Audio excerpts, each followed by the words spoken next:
Welcome to the University of Utah Neuroanatomy Laboratory. We're going to go inside and do some dissections of the brain and look at some of the important structures that are useful for understanding neurological principles and localization.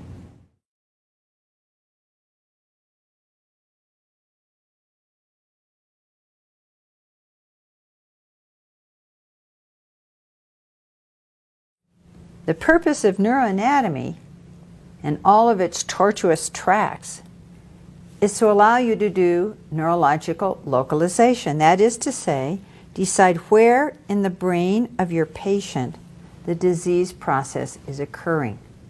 That's the total reason for most of you to want to understand the connectivity of the brain. Now let's look at the surface of the brain. We've removed the coverings, the leptomeninges, the pia, and the arachnoid, and I want to just show you the different lobes of the brain as an introduction. In addition, on this brain, you can see the brainstem. The brainstem extends from this region where my probe is, a little bit difficult to see, down all the way here to where the spinal cord was attached. In addition, you can see the cerebellum, involved with coordinated motor control, as well as the surface of the cerebral cortex. This is the ventral surface of the brain, and the most prominent feature here is the temporal lobe, which I am outlining. Here is the temporal lobe on the other side, and in front of it is the undersurface of the frontal lobe. Cranial nerves are attached, such as the visual optic nerve and the sensory nerve from the face, the trigeminal nerve, and blood vessels, such as this large basilar artery, are running on the surface. Or you can even see the large internal carotid artery. We will come back and look at the nerves and the arteries and the other connections in greater detail. But I just want to introduce you to the region of the medulla, the pons, and the midbrain. And together they make up the brain stem. Let's look at the surface now of the brain and look at the different lobes. You already saw the inferior surface of the temporal lobe coming back to here, and we just kind of arbitrarily draw a line and say that this is approximately the end of the temporal lobe posteriorly and the tip of the temporal lobe anteriorly. And then we look for a sulcus on the surface of the brain. Sulci are these grooves, and the surface structures that are coiled are the gyri. So we have sulci and we have gyri. The gyri have names, but we're not going to learn most of them. However, this major sulcus, the central sulcus, because it runs from the midline all the way down to the lateral fissure, separating it from the temporal lobe, this central sulcus separates frontal lobe in front of it from parietal lobe behind it. And very interestingly, the cortex involved in voluntary movement is in front of the central sulcus, and the cortex involved with primary somatic sensation from your body is the gyrus behind the central sulcus. So this is frontal lobe, this is parietal lobe, this is motor cortex in general, and this is sensory cortex in general. So we're just getting our bearings. The frontal lobe is further sort of divided, and it's hard to see the distinction, but this band along here is the superior frontal gyrus. Then we have the middle frontal gyrus and the inferior frontal gyrus. The motor cortex in front of this precentral gyrus, as we call it, because it's in front of the central sulcus, is an area involved in the left hemisphere, which we're looking at, with the production of speech. And you may have heard of it before. It's called Broca's area. The rest of the frontal lobe is either motor function, planning motor function, or executive function, such as judgment and planning. Let's look at the parietal lobe now. The parietal lobe is separated from the occipital lobe by an arbitrary line that we draw between the parietal and the occipital regions, these little notches here. So if I were to display here, I would say that approximately this is the occipital lobe. The occipital lobe is very important in humans because this lobe is involved with visual information processing. It's a wonderful brain that we have, and we are very specialized as humans for visual computation or orientation and analysis. So we have our three lobes. Occipital lobe involved with vision, parietal lobe involved with sensation and integration of multiple modes of sensory input, and a frontal lobe with motor and higher order function. And this temporal lobe that is down here is very much involved with auditory information, which is coming into this fissure here that I'm pulling down. This is the lateral fissure. And auditory information, sound, comes to both hemispheres and is processed here. And this area behind it, the superior temporal gyrus, this back part here is involved in the comprehension of language.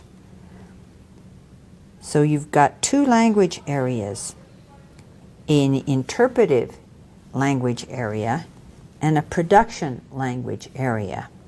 And when we study the consequences of cerebral stroke, we'll see that some strokes can knock out one area and you'll have problems producing intelligible speech, while other areas leave you hearing perfectly fine but not understanding what you're hearing, and other lesions or damaging strokes that involve all of this area can leave you with a large deficit, which we call global aphasia. Aphasia is a language disturbance. The temporal lobe, in addition to having an auditory function, has an area underneath this gyrus here, which is required in one hemisphere for forming new memories. It's called the hippocampus, but it's not visible here. So temporal lobe, auditory, and new memories. Occipital lobe, visual information, processing, and recognition. Parietal lobe, somatic sensation from the face and the body. Frontal lobe, motor execution voluntarily, planning and execution of appropriate judgment and actions. The two hemispheres are not identical, and later we'll talk about special localizations between the hemispheres, but right now I just want to point to the fact that the two hemispheres are held together by a large band of fibers called the corpus callosum. What I have here is a coronal section through the brain. What we've done is we've taken our brain and we've sliced it like through this way, and so this is called a coronal or frontal section. And I'm going to rest it here so that you can see the internal structure of the brain. We'll deal with these in more detail, but right now you can see that those gyri that we were looking at and the sulci, the dips in between, can be easily distinguished.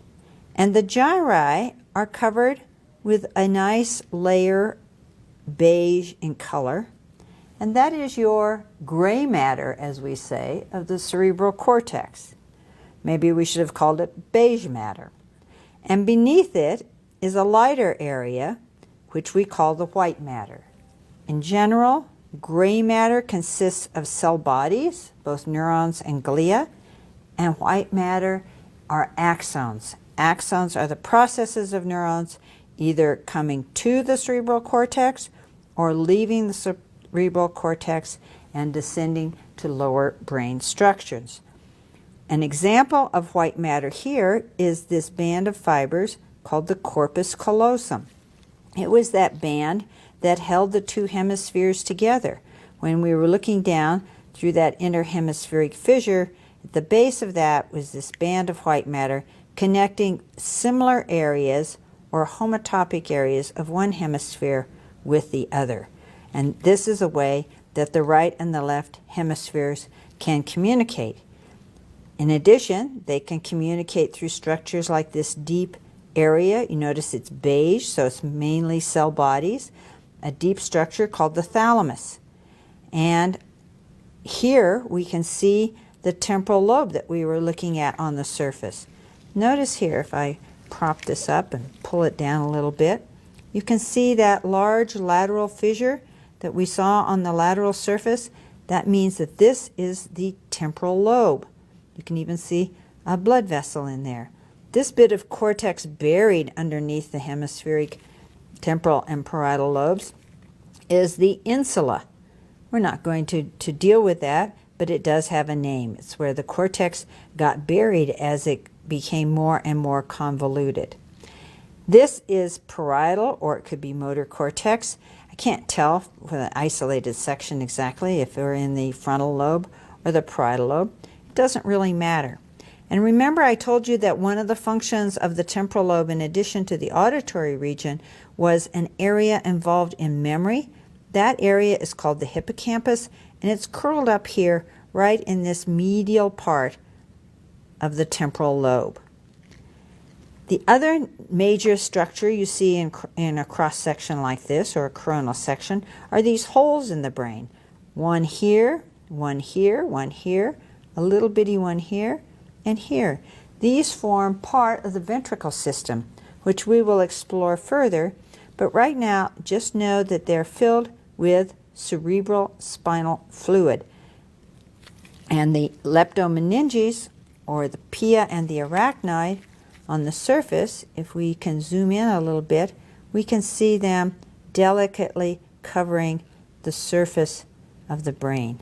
The main thing I want you to see on this brain is the brain stem. So this is the cerebellum that we saw before out to the side, and the brainstem, recall, was in the middle. Here we have the brainstem on a mid-sagittal. This is cut in the middle. So this is a mid-sagittal section. Here's a bit of the medulla. Here is the pons with a big basilar artery creeping up over it. And here is the midbrain, often hard to see. And finally, then we have deep structures such as the thalamus. And we can see many of the vessels like the anterior cerebral artery here, as well as spaces such as the ventricular system, which we'll look at in more detail.